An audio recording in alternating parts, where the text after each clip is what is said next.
So, good morning.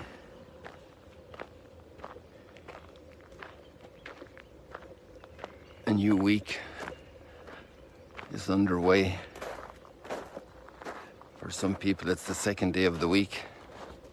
If the week starts on Sunday as the first day of the week, which actually it does for us Christians liturgically. Yesterday was the 18th Sunday of the year, and we're in the 18th week. So I hadn't noticed that fact, at least reflected on it, that our liturgical week actually continues the biblical pattern, obviously because of the resurrection, the first day of the week. And we continue using that. That's interesting. Most people would think the week starts on Monday and Sunday is the weekend. But actually Sunday is the week beginning for us from a Christian perspective, from a liturgical perspective. It means that our outlook on life no longer starts, let's say, absolutely with the let's say physical creation of the world, but actually starts with, that's also included and subsumed, it's taken up into this vision, but it actually starts with the view from the resurrection point of view. So when we visit hospital and somebody is there recovering from illness, we're going in as resurrection people. That's for us who are Christians. That's the framework of our world view. The new creation. It's interesting. I need to talk about this with a few people who know their academic stuff better than I do.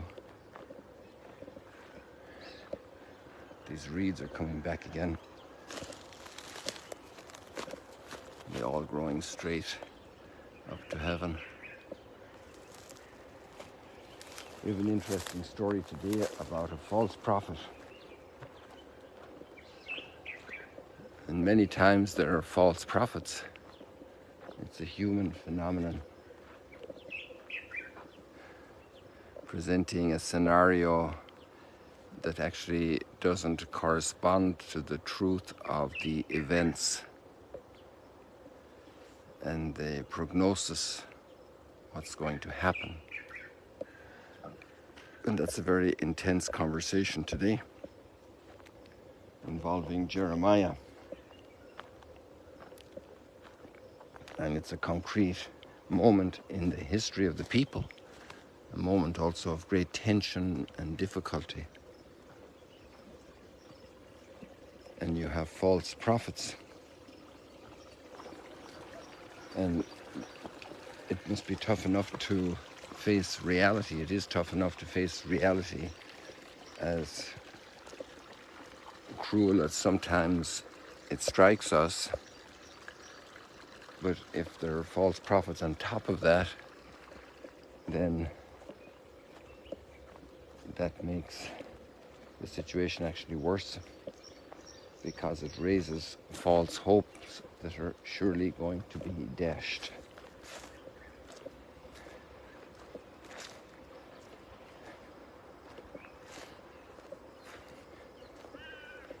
And today Jesus asked the disciples, where are we going to get enough food for this multitude? And the gospel also says that he's doing this to test them in the account of John's gospel. And today we're reading from Matthew.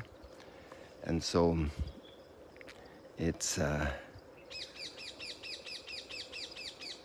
interesting, that aspect of life. A lot of life is a test for us, where our nerves are settled and sure.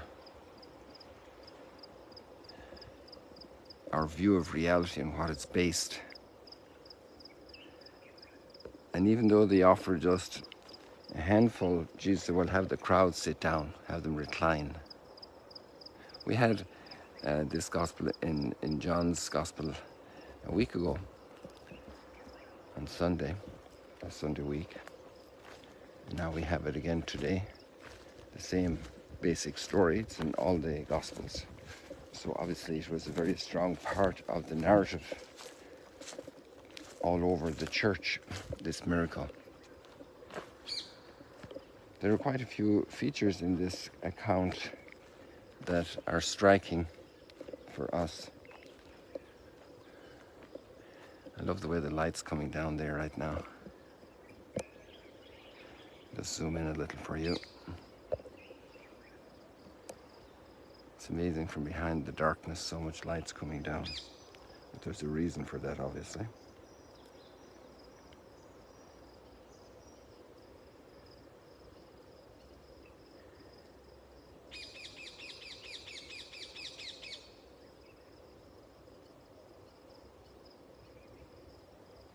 There are a number of words that are used in sequence here.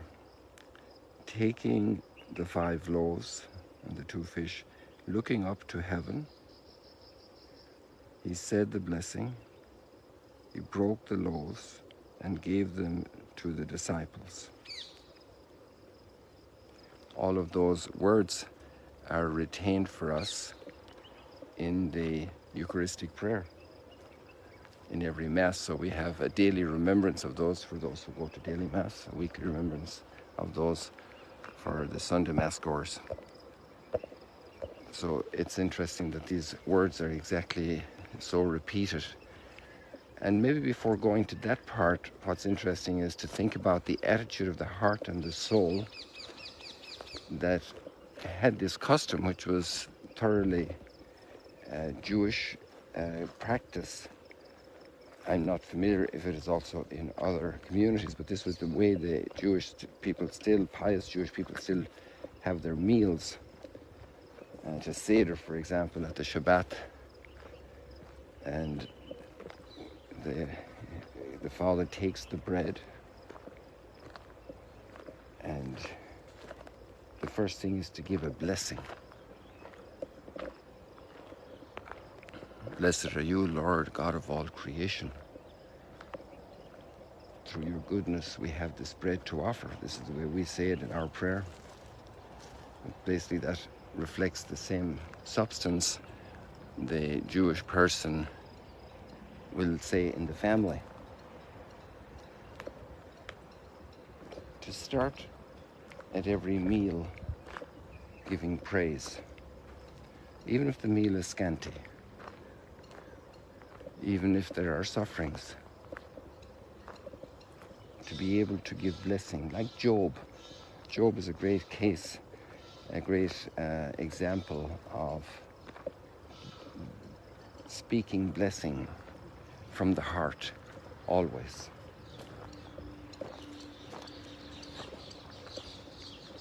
Obviously, it's easier to give blessing and praise to God when everything is nice and pleasant, but to be able to give blessing to God when things are rough. In every circumstance there's blessing, because we're alive. The question first isn't how are you? The question is in our hearts, I'm so happy, and I thank and I bless God that you're here and you're alive.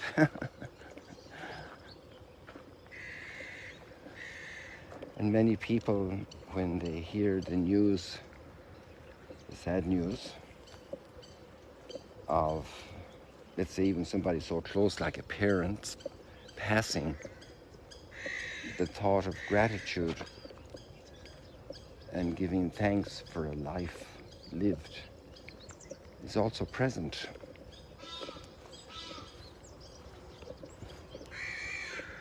It can be present when we're sick, to be thankful for life and to give blessing. Anytime we touch something, we take something, we see something, we hear something, in our hearts to have that basic attitude of blessing. It's very healthy for the human being.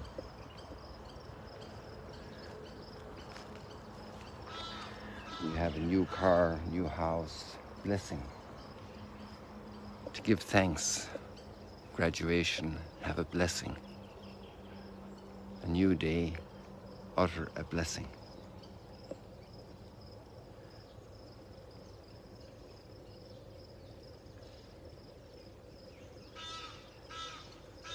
Well, in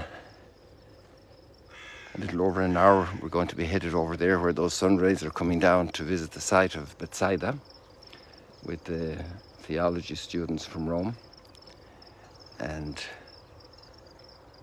the house of Peter, the chief of the apostles. That's what's on the medallion from the Byzantine period that was found. And we're going to be blessed with one of a leading Galilean archaeologist who led that dig, has since retired from teaching at Kinnaird College, and looking forward very much to that visit this morning.